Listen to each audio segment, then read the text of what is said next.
Welcome everyone to the audit flash card series. आज की video में हम डिस्कस करने वाले हैं ग्रुप ऑडिट का second part which is related to how we conduct the audit of consolidated financial statements. Just in case आप लोगों ने अभी तक फर्स्ट पार्ट नहीं देखा है तो I would recommend you to first go watch that and then continue watching this further. Moving straight into the topic, आज अपन डिस्कस करने वाले हैं ऑडिट ऑफ सीएफएस। आप सबको पता है कि कभी भी अगर अपन ऑडिट कर रहे हैं तो ऑडिट के कुछ ऑब्जेक्टिव्स होते हैं जो बीइंग एन ऑडिटर आपको फुलफिल करने होते हैं। ठीक है, उसी तरीके से कंसोलिडेटेड फाइनेंशियल स्टेटमेंट्स का ऑडिट करने के क्या ऑब्जेक्टिव्स होते हैं, ये अपने को 5 दिए हुए हैं। तो सबसे पहले आता है कि ऑडिट करने के पहले ऑडिटर को ये वैलिडेट करना पड़ेगा कि जिस कंपनी के सीएफएस का आप ऑडिट करने जा रहे हो उसको सीएफएस बनाने की जरूरत है, रिक्वायरमेंट है क्या उसे। तो सीएफएस बनाने के रिक्वायरमेंट के कुछ कंडीशंस होते हैं। सबसे पहले आते हैं mandatory conditions. Mandatory conditions are guided by section 129 of companies act 2013। Companies act 2013 का सेक्शन 129 बोलता है कि अगर किसी भी कंपनी के वन और मोर सब्सिडियरीज है, इंक्लूडिंग चाहे उनके जेवीज हो या उनके एसोसिएट्स हो, तो उन लोगों को कंसोलिडेटेड फाइनेंशियल स्टेटमेंट्स बनाना मैंडेटरी हो जाता है। उनको शेड्यूल 3 और अकाउंटिंग स्टैंडर्ड्स को मद्देनजर रखते हुए अपनी कंपनी एंड जितनी भी सब्सिडरीज है सबको कंसोलिडेट करके फाइनेंशियल स्टेटमेंट्स बनाने होते हैं। यहाँ ध्यान देना कि अकाउंटिंग स्टैंडर्ड्स इफ एप्लीकेबल बोला हुआ है, तो मतलब अगर किसी कंपनी पे अकाउंटिंग स्टैंडर्ड्स एप्लीकेबल ही नहीं है तो उनको सीएफएस सिर्फ और सिर्फ शेड्यूल 3 को फॉलो करते हुए बनाने रहेंगे। अब अगर मान लो आप इस क्राइटेरिया में फॉल करते भी हो, फिर भी आप एग्जेम्प्टेड हो फ्रॉम प्रिपरेशन ऑफ सीएफएस, अगर आप ये सारी कंडीशंस, ध्यान रखना, ऑल द कंडीशंस फुलफिल करते हो तो ही। सबसे पहले ध्यान देना कि आप एक कंपनी हो, आपकी जो होल्डिंग कंपनी है या तो अल्टीमेट होल्डिंग कंपनी या इंटरमीडियरी होल्डिंग कंपनी। इंटरमीडियरी तब बोला जाएगा जैसे मान लो आप फर्स्ट लेवल हो, उसके ऊपर आपकी कंपनी है जो ऑलरेडी किसी एक और कंपनी की सब्सिडियरी है।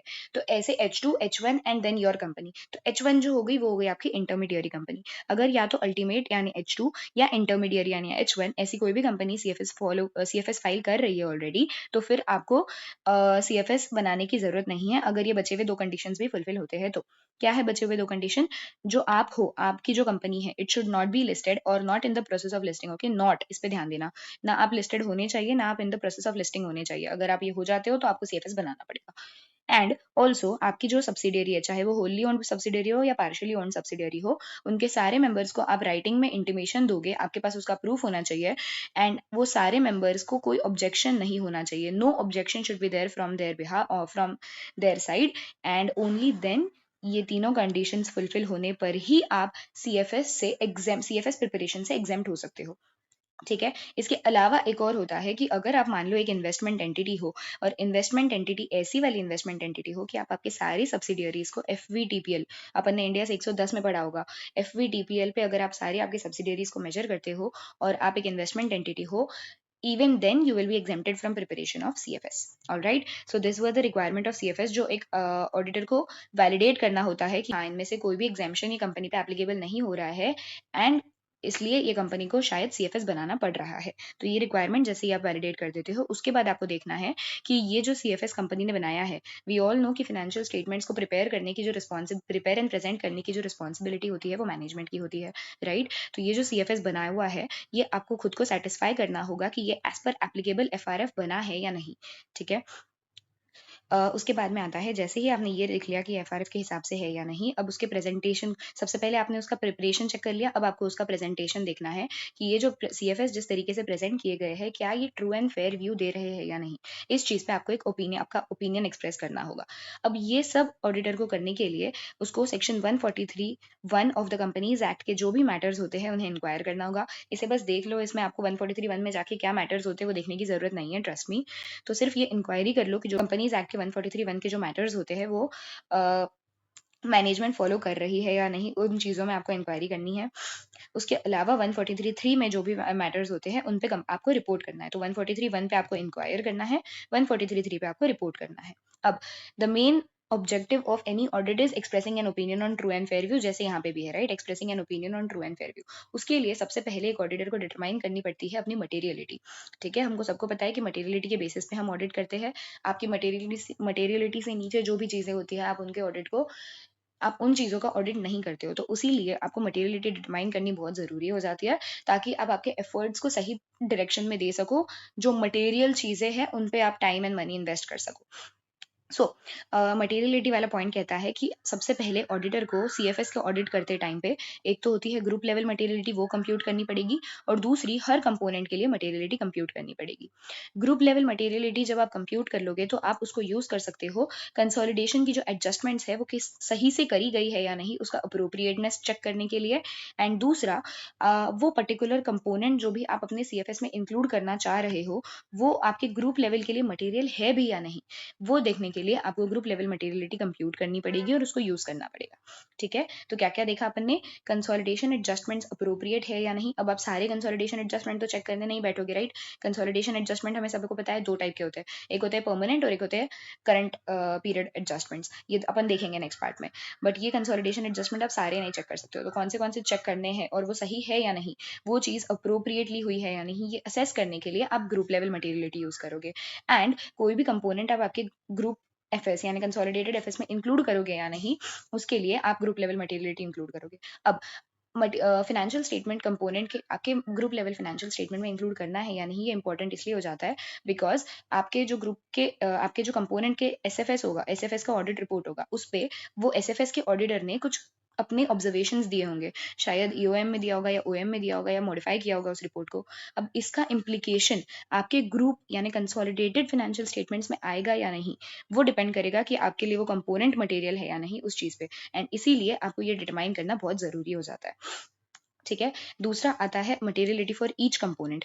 अब being a group level auditor, component auditor, sorry, being a group level auditor, parent auditor, you will be computing the materiality for each component, और आप उसको कंप्यूट करके कम्युनिकेट करोगे कंपोनेंट के ऑडिटर को। आप कंप्यूट करोगे और आप कम्युनिकेट करोगे कंपोनेंट के ऑडिटर को। अगर आपको लगता है कि वो कंपोनेंट जो है वो आपके कंसोलिडेटेड फाइनेंशियल स्टेटमेंट्स पे ट्रू एंड फेयर रिव्यू देने के लिए इंपॉर्टेंट है, तो आप उनको वो मटेरियलिटी कंप्यूट करके कम्युनिकेट करोगे और उनसे कुछ कंफर्मेशन मंगाओगे। फॉर एग्जाम्पल इंडिपेंडेंस को लेके, एथिक्स की कोड ऑफ एथिक्स का वो कंप्लाई करेंगे यानी वो लेकर, कंसोलिडेशन और डिस्क्लोजर में क्या रिक्वायरमेंट्स होती है वो चीजें वो प्रोवाइड करेंगे, ये सारी चीजों पे आप उनसे कंफर्मेशन लोगे। ठीक है, सो सिंपल ऑब्जेक्टिव अपन ने देख लिया। सबसे पहले वैलिडेट करो रिक्वायरमेंट, फिर सेटिस्फाई करो खुद को प्रिपरेशन को लेके, फिर उनके प्रेजेंटेशन पे एक ओपिनियन दो, इंक्वायरी करो एंड रिपोर्ट करो। ये करने के लिए मटेरियलिटी डिटरमाइन करोगे। मटेरियलिटी डिटरमाइन हो गई तो अब आपका सबसे इंपॉर्टेंट स्टेज आता है ऑडिट का, विच इज आप ऑडिट प्लान करोगे। अब ऑडिट प्लान करने में देखो, मैं आपको एक बार समझा देती हूँ कि कंसोलिडेशन होता कैसे है। सो कंसोलिडेशन के लिए सबसे जरूरी होते हैं पेरेंट्स एंड होते हैं कंपोनेंट्स। कंपोनेंट्स अपन ने देखा सब्सिडरीज हो सकते हैं, जेवीज हो सकते हैं, एसोसिएट्स हो सकते हैं। सो कंसोलिडेशन में आप पेरेंट प्लस कंपोनेंट्स करते हो, तो आपको सबसे पहले प्लानिंग के लिए आपको अंडरस्टैंडिंग लेनी पड़ेगी कि आप जिस कंपनी का कंसोलिडेटेड फाइनेंशियल स्टेटमेंट बनाने जा रहे हो उसका ग्रुप स्ट्रक्चर कैसा है, वो ग्रुप में पेरेंट कंपनी कौन है, उसके सब्सिडरीज कितने हैं, किसको किसको कौन सी होली ओन सब्सिडरीज है, कौन सी पार्शली ओन सब्सिडरीज है, वो सारी चीजें आपको एक ग्रुप स्ट्रक्चर में समझ आएगी। वो ग्रुप स्ट्रक्चर की आपको अंडरस्टैंडिंग लेनी पड़ेगी। दूसरी अंडरस्टैंडिंग आपको लेनी पड़ेगी अकाउंटिंग पॉलिसीज की। अपन ने एक चीज पढ़ी थी पिछले पार्ट में, हार्मोनाइजेशन ऑफ अकाउंटिंग पॉलिसीज। तो आपको ये इंश्योर करना होगा कि पेरेंट और कंपोनेंट की जो अकाउंटिंग पॉलिसीज है वो हार्मोनाइज्ड है। ठीक है, ये सब क्यों करना पड़ता है? क्योंकि आपको कंसोलिडेशन प्रोसेस परफॉर्म करनी है।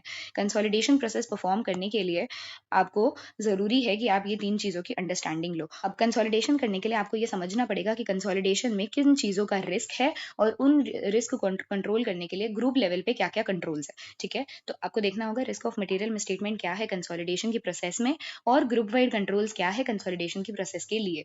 ठीक है, सो ग्रुप स्ट्रक्चर समझ लिया, अकाउंटिंग पॉलिसी समझ ली, क्या कंसोलिडेशन प्रोसेस कैसा होता है, पेरेंट कैसे कंसोलिडेट करती है अपने कंपोनेंट्स को वो समझ लिया, वो कंसोलिडेशन के प्रोसेस में क्या मटेरियल रिस्क है और उनके लिए क्या ग्रुप लेवल पे कंट्रोल्स है इंक्लूडिंग आईटी सिस्टम कंट्रोल्स, ये आपने देख लिए और समझ लिए। अब इसके बेसिस पे आप डिसाइड करोगे कि क्या आपका नेचर, टाइमिंग एंड एक्सटेंट रहेगा वो ऑडिट प्रोसीजर्स का जो आप परफॉर्म करने की सोच रहे हो, तो उसका आप एनटीई डिटरमाइन करोगे। एंड अगर आपकी ये एनटीई के बेसिस पे आपको समझ आएगा कि किस हद तक आपको अनादर ऑडिटर का काम यूज करना है आपके ऑडिट में, तो जैसे अनादर ऑडिटर कौन हो जाएगा इस केस में, जो भी कंपोनेंट्स मैं अपने सीएफएस में इंक्लूड करने वाली हूँ उनका ऑडिट तो कोई पर्टिकुलर, अगर आप उनके ऑडिटर नहीं हो तो उसका ऑडिट किसी और ऑडिटर ने किया होगा, तो उस ऑडिटर के काम को आपको किस हद तक अपने सीएफएस के ऑडिट के लिए यूज करना है ये चीज आपको डिटरमाइन करनी होगी। एंड क्योंकि अब आप उनके साथ काम करोगे, उनका काम यूज करोगे, तो आपको उनके साथ कोऑर्डिनेट करके देखना होगा कि क्या क्या काम उन्होंने एडिशनली आपके लिए काम परफॉर्म करना है, और आप उनके साथ कोऑर्डिनेशन में आपका वर्क परफॉर्म करोगे। ठीक है। So that was it. सबसे पहले अपन ने ऑब्जेक्टिव्स देखे, फिर ऑब्जेक्टिव्स में आता है सबसे पहले आपका रिक्वायरमेंट ऑफ प्रिपरेशन। अपने क्या रिक्वायरमेंट होती है वो चेक कर लिया कि कौन से केस में आपको सीएफएस बनाना पड़ेगा और कौन से केस में आप एग्जेम्प्ट रहोगे। फिर अपन ने देख लिया कि उसके लिए आपको मटेरियलिटी डिटरमाइन करनी पड़ेगी and then we went on to planning.